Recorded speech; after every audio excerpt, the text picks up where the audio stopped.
All right, good afternoon in the evening. So, getting out of the car, just finished up with the drive-through Bible. Gonna do a standing, walking, talking video. Maybe get this silly little stick out further. I still gotta get used to exactly how this stick works. Anywho. So we just read Matthew 4 and 5, and I wanted to talk to you real quick about the RWNB and my goals and stories.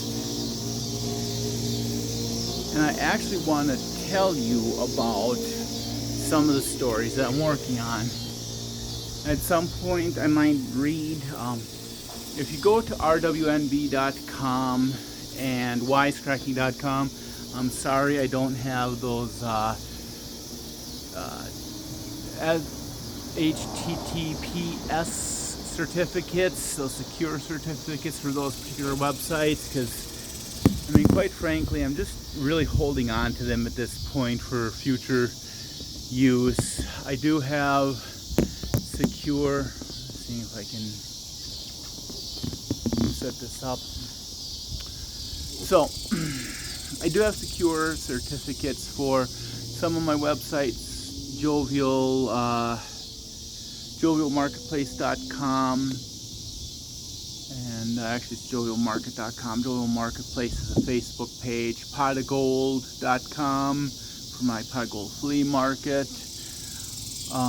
Those have the secure certificates. I think it's kind of a scam because it costs more, because I'm the type of guy, I have a bunch of websites. So I had a sub shop. I actually had two sub shops, but back in '96 I kept open a sub shop that was already existing, kind of moved it, long story. Tried another sub shop again in 2002. Both sub shops didn't last long because I didn't have a lot of money. I did some work with some flea markets, tried buying and selling various goods. I actually worked for another radio station before the radio station I ended up working at later. I tried selling ads on a little local community station. Frankly, I didn't do so well.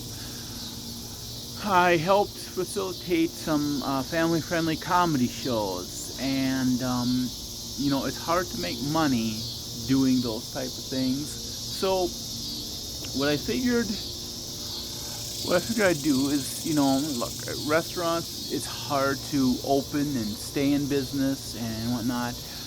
But after the second restaurant closed, okay, so with the whole comedy, you know, I want to do radio comedy challenges. Still want to do radio comedy challenges. Still have a vision for that. Wisecracking.com explains some of that.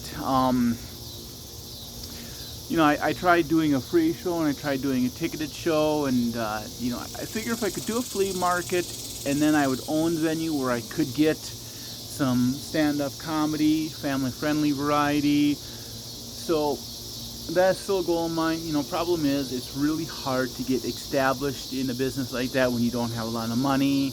And contrary to popular belief, I don't have millions in my mattress. I don't go swimming in my vault at night. So it's tough. And we'll talk someday about small business and some of the goals I have. But I want to particularly talk about the media company, RWNB, which could mean one of two things: red, white, and blue, or rich with national blessing. RWNB, kind of a patriotic themed company. You know, I don't believe that some of the family-friendly Christian stuff, the Christian movies and the Christian music, reach as big of an audience as they could. And my thought has always been, how do I reach a bigger audience with, you know, a positive message? And after my second sub shop failed in 2002, I started a website called fundingthefuture.com. I've since given that website up. Don't know if it's available, or some squatters on it. I know at some point somebody else had it and was using it for some kind of blog type of thing. But I talked about some of my business ideas and business beliefs, business ethics, etc. But I also started buying other websites for things I might do. And I started trying to write a book called Oli and Emma in the Mornin, on the air from God's country. It's about a retired farm couple who sells off a lot of their acreage and ends up, after they're retiring, ending up being morning hosts on a local country radio station. I'm from Minnesota, so I like to say, don't you know, for sure, you betcha, oh gee golly, oh darn tootin'. And just, some of that stuff I say naturally and for real. Some of it I just kind of ham it up when, people, especially in Kansas, people realize I'm from Minnesota, or at least somewhere other than Kansas. So so that story takes place in Minnesota, and I'd like to do a radio drama built around it. So RWNB.com/Oli and Emma. You can read the story. Now, it's not like complete. If it was a soft cover book, I've got about 30 or so pages, and there's a lot more I could say and do, but I've got this overall vision, but for me to write out a story and whatnot, not easy, but I think it's a pretty good story. I thought about trying to get it published, and I thought about maybe just doing radio dramas, but so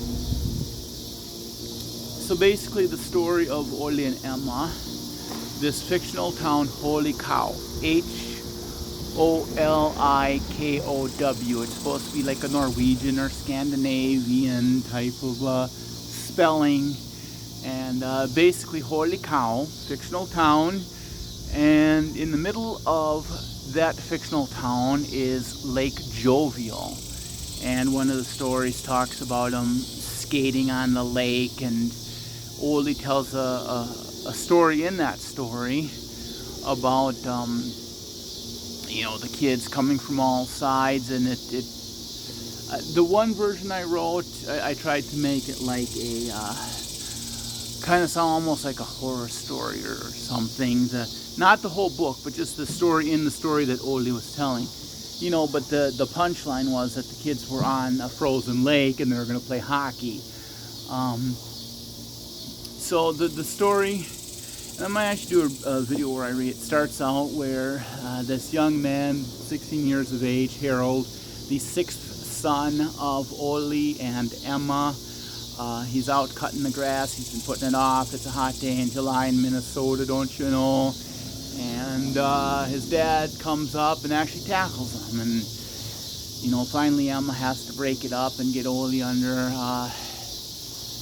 calm and whatnot, and it turns out that Harold has fathered a child, and little Maria from down the street is now carrying a baby, and Maria ends up going off to live with Harold's sister, or actually, Harold's.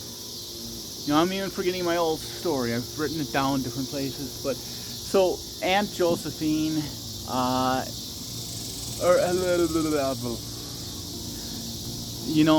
trying to do this as live as possible, and frankly, I don't have the video editing software, and I don't want to. So, anyways, Johanna, and he actually ends up naming his child Hannah after Johanna, because it's a small town. It's the early 70s, and it's still a shameful, embarrassing thing to be married and out of wedlock and have a baby. Well, she was going to go to college and become a lawyer, and Johanna and her husband were lawyers and had a law firm, and so she goes out and lives in Idaho, and so that way nobody has to know she had a baby. And then Harold ends up raising the child, who's a little girl. And he finds it kind of ironic that what he did to a girl caused him to have a girl, and kind of makes him think about life and what I would do different and how should I act, and kind of has a, dare you say, come to Jesus moment. Now again, I don't want my stories to be super religious, because I want to reach those mass audiences. So anyways, the story kind of around the same time frame, a guy, Hans is a guy who works on their farm, and his brother has bought a radio station and is trying to make it work, and he decides to go with country music and talks them into coming on board and doing the morning show. And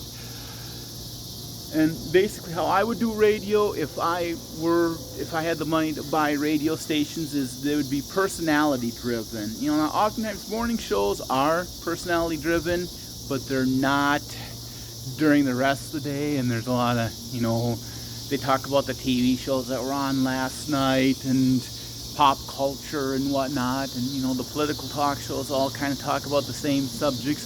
So I want just a good conversational show that, you know, they play some music, they have a good time, they're enjoying themselves. And that's kind of what Ole and Emma do. And they become, well, they already were fixtures of the town and the larger community around Holy Cow and the county and into the Twin Cities metro area, don't you know? Because, you know, the guy who owns the station increases the signal and gets it out to cover the Twin Cities better. You know, he's shocked at some of the stuff that, you know, in the mid-70s is coming over their waves. So you got their sixth son, who is 16 years old, having a child out of wedlock and is responsible for raising. And then his parents, her grandparents, the child's grandparents, Hannah,